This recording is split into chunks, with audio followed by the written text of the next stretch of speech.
কবিতাটি প্রকাশ হয়েছিল 2010 সালে। কবিতাটির নাম অসাম্প্রদায়িক ভারতবর্ষ। আয়না পত্রিকার পক্ষ থেকে 1325 কবিতার মধ্যে 1325টি কবিতার মধ্যে আমার কবিতাটি প্রথম হয়েছিল। কবিতাটির নাম অসাম্প্রদায়িক ভারতবর্ষ। আমি কবি অনুপ কুমার ঘোষ। চা দোকানে সুদয় পুরো ধর্মনিরপেক্ষ ভারতে কি হবে? জঙ্গি হামলায় সন্ত্রস্ত ওরা সমাজের দায় হবে।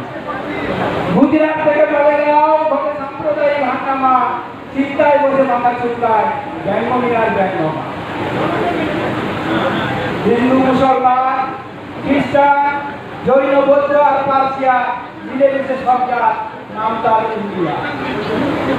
ধর্ম ওদের যাই হোক নয় তো কোনো তফাৎ, ধর্মে ধর্মে নয় সংঘাত, বলবো অসাম্প্রদায়িক ভারত।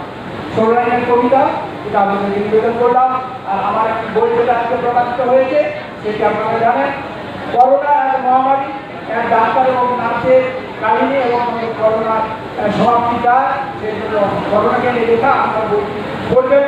এর আগে আমার বই রয়েছে 7টি বই, যার মধ্যে একটি বই ছিল 22 কাকেবিলিটি অ্যান্ড টেলিভিশন।